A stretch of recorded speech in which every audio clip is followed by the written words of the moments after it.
대중을 사로잡는 5분 연설 8. 문재인 대통령과 오세훈 서울시장은 머리를 맞대고 이 문제를 풀어라.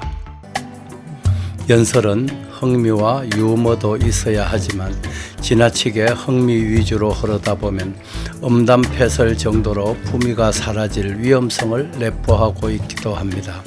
연설의 본래 목적이 대중을 설득하는 것이기 때문에 그 연설을 통하여 대중들에게 자신이 원하는 바를 정확히 전달하고 동의를 구할 수 있도록 최선을 다하여야 합니다. 연설과 대화는 듣는 사람들의 숫자만 차이가 날 뿐 상대를 설득하는 기술이라는 측면에서는 그 목적이 같다고 할 수 있을 것입니다. 오늘은 우리 국민들이 마시는 물 문제에 대한 이야기를 해보겠습니다. 대한민국의 국민들이 안전하게 마실 수 있는 물을 생산하기 위해서는 앞으로 상수도 정책이 유기적으로 연결되어 큰 틀에서 움직여야 한다고 생각합니다. 40년쯤 전의 일입니다. 당시 농림부에서는 제주도를 비롯한 남해안의 농민들에게 열대작물인 바나나를 심도록 권유하고 지원한 일이 있었습니다. 하긴 당시에 바나나 낱개 한 송이가 아님 낱개의 소매 가격이 2,000원이나 하였으니 농민들의 소득 장목으로 바나나를 권하는 것이 이상할 일도 없었을 것입니다. 그 당시에는 일반인이 바나나를 수입하기가 어려웠습니다. 사과나 배 등 국산 과일을 수출하는 업체에 손실 보전을 해준다는 명목으로 국산 과일 수출량에 비례하여 바나나를 수입할 수 있도록 허가해 주었으니 얼마나 바나나를 구하기가 힘들었겠습니까? 무려 40여 년이 지난 요즘에도 바나나 한 송이에 2,000원이면 살 수 있는데 당시에 바나나 한 개에 2,000원이었다면 물가 변동을 따지지 않더라도 한 송이에 30,000원꼴이니까 참 대단한 값이었던 셈입니다. 1979년 쌀 한 가마 80kg 값이 30,000원 선이었으니 바나나 한 송이가 얼마나 비쌌는지 짐작이 갑니다. 그런데 황금손이 바나나 시세나 따지자고 이 말을 꺼낸 것은 아니고 그 당시에 농림정책을 담당했던 관리들의 의식 수준이 조금만 높았더라도 이런 일은 일어나지 않았을 것이라는 안타까움 때문에 이 말을 하는 것입니다. 열대작물인 바나나를 온대지방인 한국에서 재배하기 위해서는 남해안이나 제주도가 아무리 따뜻하다고 해도 비닐하우스를 설치해야 하고 또 비싼 석유로 불을 떼서 난방을 해 주어야 합니다. 그러니 바나나가 생산되는 나라에서는 공짜이다시피 한 바나나가 정부의 수입 통제 속에서 한국에선 생산지 가격의 수십 배나 되는 값으로 팔렸던 것입니다. 그렇지만 우리는 여기서 보다 냉정하게 국익을 따져볼 필요가 있습니다. 농민들을 살려준다는 취지는 좋지만 그 방법론이 틀렸다는 것입니다. 즉 바나나를 생산하기 위해 투입시키는 난방용 유류비의 3분의 1 정도 금액만 가지고도 바나나는 얼마든지 수입해서 국민들이 먹을 수 있습니다. 그러니까 바나나는 수입해서 국민들에게 싸게 먹이면서도 기름을 그만큼 적게 들여올 수 있다면 그게 오히려 국가적으로나 국민들에게 더 이익이 되는 것 아니겠습니까? 농민들도 살려야 하지만 국가 경제에 좋지 않고 환경에도 나쁘며 국민들에게도 손해를 끼치는 이런 발상은 결코 좋은 정책이 될 수 없습니다. 진작 농민들을 위해 다른 보다 근본적인 대안을 제시했더라면 우리 농촌이 오늘날처럼 피폐해지지는 않았을 것입니다. 정부와 서울시 등에서는 국민들에게 맑은 물, 깨끗한 물을 공급하기 위하여 수조 원에 이르는 천문학적 금액을 투입시키고 있습니다.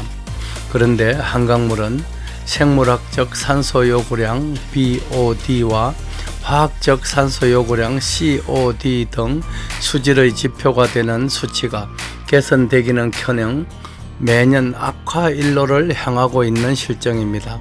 그러니 한강물을 정수해서 국민들에게 식수로 공급해야 하는 정부나 서울시로서는 약품과 인력 등 막대한 비용을 투입하여야 하는 악순환이 계속되고 있음에도 속수무책으로 쳐다만 보고 있어야 하는 실정입니다. 이러한 까닭에 한금소는 한강물 모든 상수원이 되는 강을 포함합니다. 한강물을 깨끗하게 유지하기 위해서는 보다 근원적인 대책이 필요하다고 봅니다. 우선 첫째로 공해 물질을 방류할 수 있는 일체의 공장들을 강 하류 쪽으로 이전시키는 일이 시급합니다. 둘째로는 축산 폐수의 방류를 근원적으로 차단할 수 있는 방안을 강구하여야 합니다. 홍수철이나 비가 많이 내리는 하절기에는 자연히 소, 돼지 등 가축의 분뇨가 강으로 유입되기 마련이고, 또한 이들 분뇨에는 항생제 등의 성분이 포함되어 있을 개연성이 농후합니다. 셋째로 농약이나 화학비료를 사용하는 농법으로 농사를 짓는 것은 철저히 금지해야 합니다.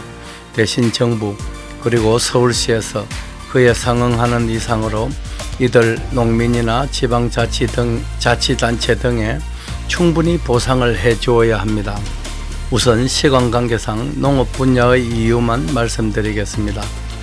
소나 돼지를 기르기 위해서 가장 큰 비용을 차지하는 것이 사료값입니다. 우리나라의 사료 자급률이 몇 %인지 아십니까? 거의 전량을 미국, 중국, 호주 등으로부터 수입하고 있습니다. 그렇다면 우리나라에서 생산되는 고기들이 순수 국산 한우니 국산 돼지니 할 근거가 희박해집니다. 그리고 이 사료들을 수입하기 위해서는 많은 운임을 지불해야 합니다. 일반적으로 곡물 사료 20kg을 먹여야 고기 1kg을 생산할 수 있는 비율로 계산한다면 고기 한 컨테이너를 수입하는 것에 비해 사료는 20컨테이너 이상을 실어와야 하는 것입니다. 그리고 이처럼 축산을 하게 되면 많은 폐수가 발생하게 되고, 아무리 정화시설을 잘 한다고 해도 상당한 양이 강물로 유입되고 있는 것을 확인한 바가 있습니다. 우리는 여기서 생각을 잘 정리해야 합니다. 축산 폐수에는 단순히 폐수뿐만 아니라 항생물질까지 포함되어 있을 개연성이 농후합니다. 축산이 한강을 오염시키는 기여도가 얼마인지 정확하게는 알 수가 없지만 축산 플러스 일반 농업 플러스 공업이 미치는 영향이 90%는 넘을 것으로 한금소는 예상합니다. 단순히 일반 가정에서 배출하는 생활 오폐수는 강물 오염에 미치는 영향이 오히려 미미하다는 이야기입니다. 그러니 우리는 과감히 발상을 전환해야 합니다. 우선 오염원이 될 수 있는 농업은 과감하게 정리하고 전업할 수 있도록 정부가 도와주고 파격적인 생활안정 대책을 세워주어야 합니다. 농사를 지어서 얻는 수익보다 전업으로 얻는 이익이 더 크다면 그들은 굳이 농사를 고집할 이유가 없을 것이기 때문입니다. 쇠고기든 쌀이든 환경에 나쁜 영향을 주는 농업은 중단시키고 이들이 관광업이나 다른 업종을 선택할 수 있도록 유도해야 하며, 대신 강의 상류지역, 즉 상수원 보호구역은 청정지대로 남겨서 우리 후손에게 물려줄 수 있어야 할 것입니다. 이 사업에 소요되는 재원은 온 국민의 합의를 도출하여 사료비에 지출되는 사료값, 운임을 전략한 돈에다 정부, 서울시 등에서 한강을 정화하기 위해 투입하는 돈이면 충분히 충당될 수 있다는 계산이 나옵니다. 국민들의 정서와는 배치되는 일일 수도 있겠지만 과도한 농약과 화학비료 그리고 항생제의 과용 등등 이들의 직간접적 영향으로 국민 건강에 미치는 영향 등까지 감안한다면 이 사업은 분초를 다투는 시급한 일이라 할 수 있을 것입니다.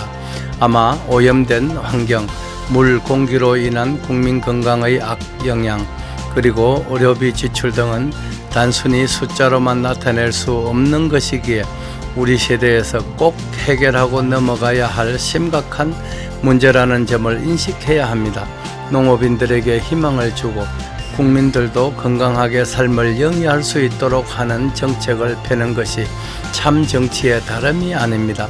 40년 전 바나나 농사를 짓도록 권장하던 일이 오버랩됩니다. 우리 모두 크게 더 멀리 미래를 바라볼 수 있었으면 좋겠습니다. 황금소는 출산 절벽을 극복하는 일에 인생을 걸었습니다. 감사합니다. 배대열의 세상만사. 구독과 좋아요를 눌러주시면 황금소는 큰 힘을 얻습니다.